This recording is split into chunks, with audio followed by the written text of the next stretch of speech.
Yes, good morning. It's Monday, the 21st of September, 2020. Welcome back to the best on ground weekday kickoff. It's been a huge weekend in sport. We've got the AFL and NRL finals series just on the horizon. Super Rugby AU culminated on Saturday evening, and the US Open looks like Beefcake Bryson DeChambeau is about to take that one out in the Premier League. Well, if you like goals, it is the league for you to follow.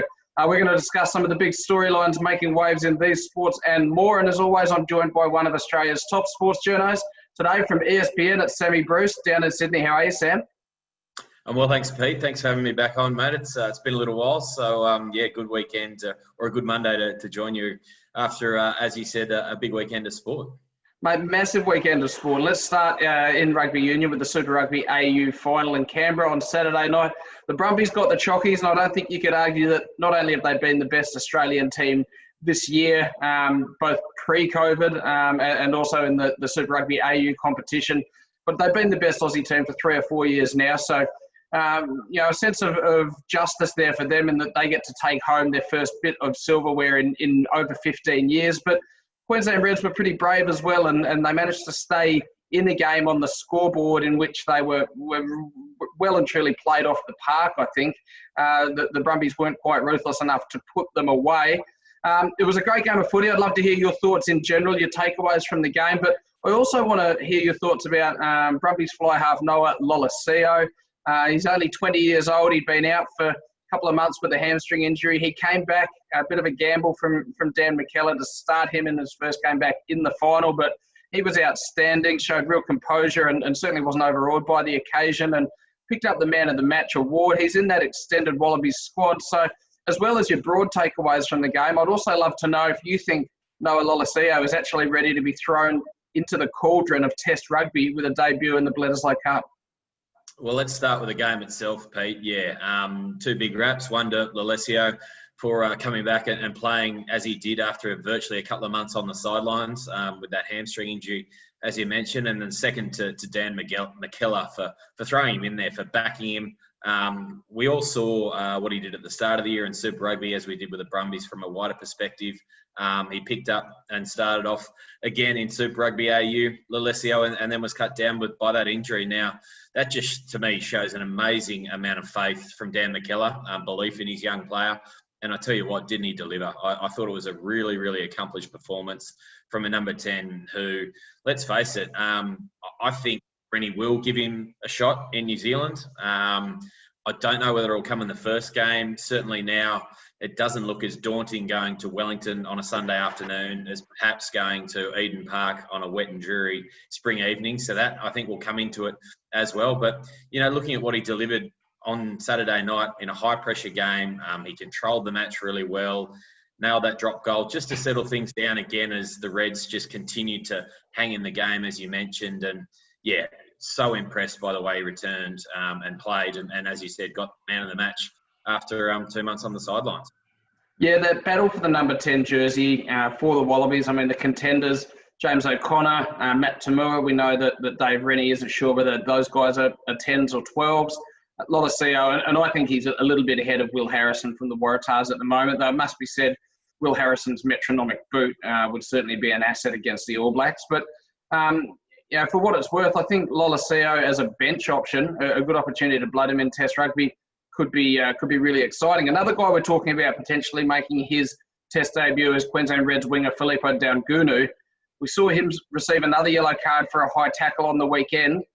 Does his defensive technique and the fact that he keeps getting in trouble in this way, does that make it a tougher choice for Rennie to give him his opportunity in the Bledisloe Cup? I think it does, particularly when you've got Corabetti there on the left wing, who was, the John Eales medalist from last year for the Wallabies.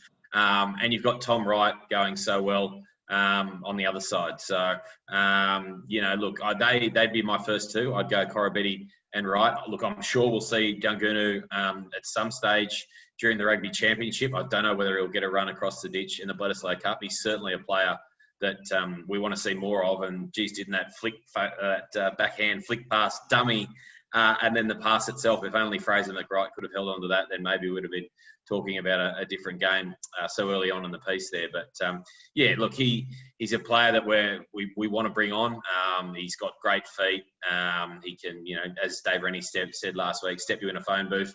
But defensively, and a couple of things, maybe he just gets a little bit over energetic at times, and can perhaps reel that in a little bit. We're also looking forward to hearing some injury updates and hopefully some good news in the coming days around the likes of Jordan Patea, Jordan Lolesio, Matt Tamua and Dane Haylett-Petty as well, now that Super Rugby's come to a finish. A competition that hasn't come to its finish but is certainly heating up is the AFL, and with Collingwood and Port Adelaide playing tonight in the final home and away fixture of the season, the implications that match has on the top 8 picture means that we're effectively into finals now, with every single match has a lot to play for. If the Power win tonight, they will get the minor premiership, and that would see Brisbane finish 2nd, Richmond 3rd, Geelong 4th, West Coast 5th, and that would mean that tough trip over to Perth, if I have a look here, that tough trip over to Perth for Collingwood, if they were to lose tonight to Port Adelaide, that would involve 7 days quarantine in the West. The alternative is they get the win tonight and they play against St Kilda in Queensland, which would be a fair bit friendlier. What are the storylines and the teams that you're really looking out for in the AFL now that we're heading into that home stretch, Sam? Yeah, it's going to be an intriguing AFL final series, I think, Pete, given what's gone on this year, clearly, and the movement that's gone on with all the teams. How are they physically, I think, will be one thing. Who's got that, that real surge in the premiership quarter in those key games like we have seen in previous years. Look, certainly my money's still on Richmond, riding quite an impressive winning streak at the moment. They know clearly how to get it done at this time of year. And they've got the big name players who provide that X factor. I do think, as opposed to the NRL, that there could be a shock in that 2nd to 3rd week of finals, where one of these teams from the bottom 4 can sneak up and nab one of these top 4 teams in those qualifying finals, or perhaps even a prelim if they get on a run like the Bulldogs did a few years ago there. So, yeah, look, I think it's going to be an interesting AFL final series. I think we've had enough variables this year to suggest that there's 1 or 2 upsets to come maybe just yet. Yeah, I think there's no doubting the best 8 teams made it. As a D's fan, I was obviously watching the Bulldogs Freo last night, hoping the Dockers could pull off an upset so that my boys could sneak in. But the reality is, even if we got there, we wouldn't have really done anything there. We'd only beaten one team in the top 8, and that was St Kilda. I think there's epic storylines around each team. St Kilda back in finals for the first time in a decade. At Geelong, is Patrick Dangerfield going to get the opportunity to taste premiership success? We know that, in Joel Selwood, Tom Hawkins, Gary Ablett, Harry Taylor, that there's grand final winning experience in that team, but it's been a long, long time since St Kilda played finals. So 10 years for Geelong as well since they won a premiership. You look at Port Adelaide at the start of the year, Ken Hinkley was told make finals or you probably lose your job, and they're looking at a minor premiership. Brisbane, out in straight sets last year, they've got to win at least one final to show that they're the real deal. They're continuing to develop. But yeah, they've certainly got to win at least one final. But to your point, I come back to Richmond and you saw Shane Edwards and David Asprey rejoin that lineup over the weekend. They've still got Dion Prestia to come back in, Shai Bolton, who's been a real surprise package for them. Tom Lynch, of course, to come back in. So the depth that they have is so enviable. And their next man up mentality, that the next people in line are just ready to go. There's no complacency around team selection. Everyone knows they have to perform. Makes them pretty hard to beat for mine. We turn to the NRL. A really interesting article from Brent Reid in The Australian today. That last article coming from Courtney Walsh in The Australian. But Reedy in the same papers got some pretty explosive quotes from Melbourne Storm chairman Matt Tripp.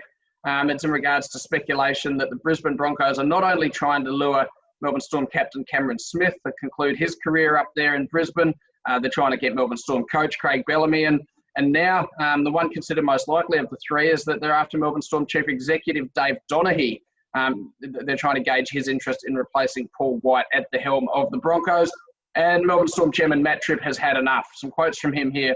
I understand and appreciate they have a process to run, and I don't blame them for wanting to go after the best talent in the game.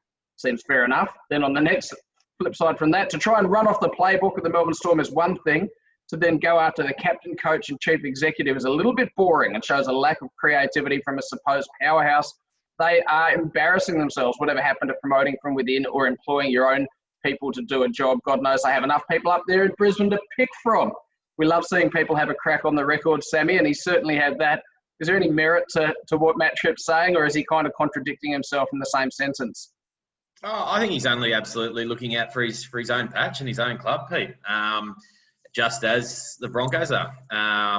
What they've built down there in Melbourne has been absolutely amazing over the best part of 2 decades, really.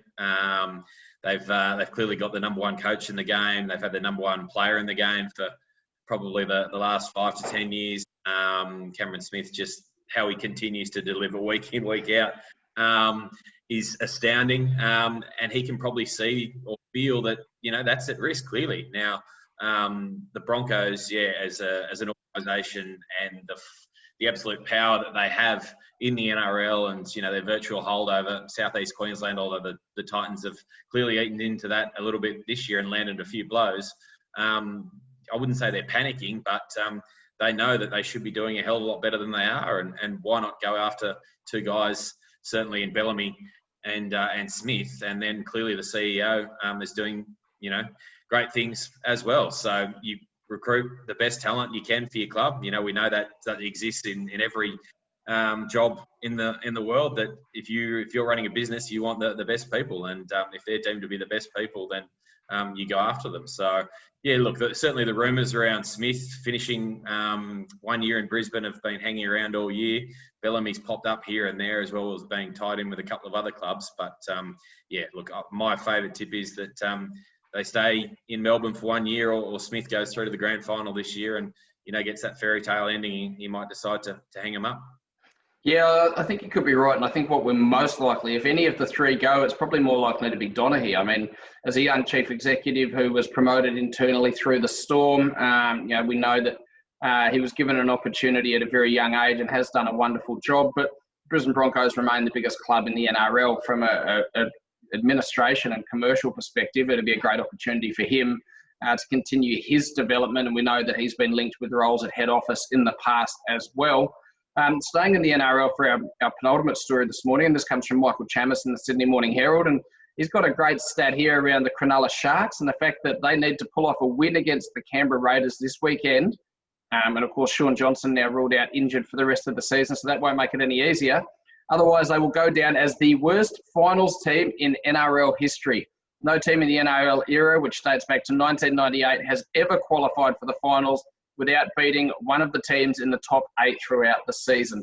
The Sharks, we know they're there, right? They've already secured their spot, but they've had a pretty cushy draw. They've beaten the Titans, Cowboys and Warriors twice apiece, as well as beating the Tigers, Bulldogs, Manly, St George and the Broncos in their push for a finals berth. In general in the NRL is the disparity, between the likely top 4 and the 4 teams underneath them as sharp as we've ever seen? And is it going to be a case of sorting out the wheat from the chaff pretty early in that competition once finals hit? I think so, Pete. And I think, the Raiders are clearly in better form than the Eels. Raiders in 5th at the moment, Eels in 4th, and they can still flip-flop in this weekend's final round, although the Eels have got the Tigers, which should, be an easier assignment for them. Below that, look, I think the Rabbitohs clearly haven't been the same team since Latrell went down. The Sharks, as you mentioned, look, as a Dragons fan, I kind of hope that comes through there, because I really don't like the Sharks and love to see them go down as the worst finals team in history. And the night, despite their big win over my Dragons yesterday, look, I just don't think they're going to do a hell of a lot in the finals. On the flip side, I'm really excited by that top 4, particularly if the Raiders can sneak in there this week. Penrith, clearly the best team of the year, riding that great streak, and Melbourne not far behind. And then we know what the Roosters can do this time of year, just as we know what Richmond do this time of year as well. So, I don't think there's going to be much movement in the NRL, and the Sharkies fans better enjoy 1 week of finals this year, because it shan't be going any longer. Little personal sledge from S. Bruce there. I think if the Raiders were to finish top 4, that's the slight game changer for mine, because all of a sudden Penrith look at the 3 teams around them in the top 4 and go, here are teams with a lot of finals experience in recent seasons who know how to get it done at this time of the year. And perhaps it just the doubt or the lack of experience in the pointy end of finals starts to creep in a little bit for the Panthers. That being said, no one's beaten them in a hell of a long time, and they must have known this is coming. So I'm sure they're preparing in the best way possible for that. It'll be an interesting one to see if we do see the changing of the guard with the Panthers going all the way this year, if it is one of those Storm, Roosters, Raiders teams who've been there or thereabouts in the last few seasons. We're going to finish off today in the English Premier League, and tell you what, it's not one for the faint-hearted. If you've been watching those matches and your team's defence has come into question, pretty much every team that would apply to, because we've seen 39 goals over 8 matches so far this round. Let that one sink in at an average of nearly 5 goals a match. There's been plenty of highs and lows for every team and plenty of different storylines to follow. And that's just on the field, let alone the fact that Gareth Bale's coming back to Tottenham off the field. We don't have very long, Sammy, but just quickly, which Premier League story has caught your eye the most over the weekend? I think it's United, Pete, to be honest. Having finished, last season so strongly under Ole Gunnar Solskjaer and coming out and another loss on the weekend, it's a fair way to recover even at this early point in the year. He admits they've got some problems down back and curiously quiet over the trade window there. So, yeah, look, I've got some issues there and Liverpool clearly picking up where they left off. Is there going to be, you mentioned the goals there, is there just a fatigue factor?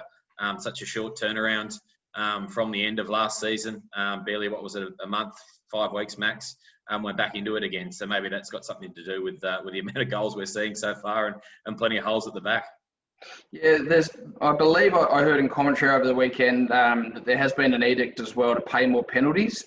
That's more consistent with the other European leagues, that the Premier League has always been a little bit whistle shy. And there certainly hasn't been any shortage of penalties over the weekend. To your point around Manchester United and the transfer window, you look at Chelsea, who've spent $200 million and brought in the likes of Timo Werner and Kai Havertz.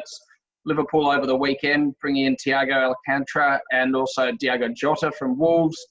We know Manchester City have strengthened as need be, as of Arsenal. Not a lot coming in at Manchester United. Just the young fella from Holland, De Beek, I think it is, Van Beek, is the only man to come in. And you wonder if they put all their eggs in the Jadon Sancho basket and trying to do everything they can to bring that phenomenal talent back to England from Germany. And, the negotiations on that front don't seem to have progressed at all over the last 6 weeks since Dortmund put that deadline down.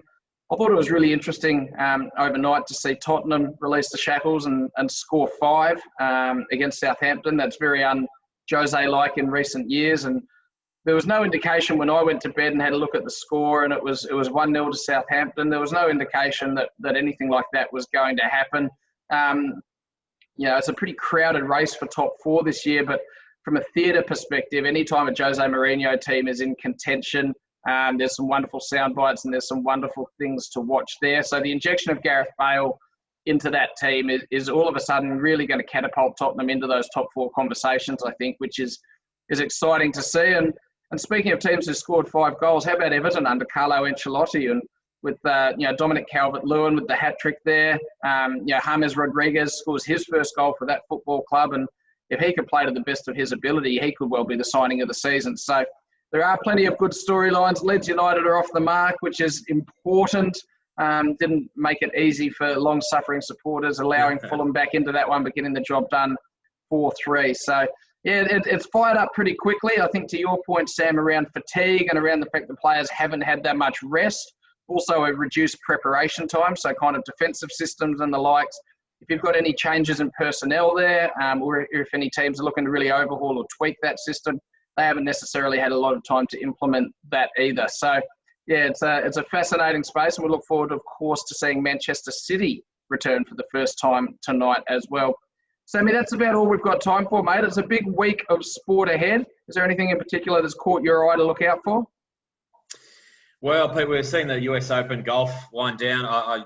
With Bryson DeChambeau, the Hulk, how he's changed the game this year, and certainly plenty of discussion around that. So I'll be looking for the fallout after this.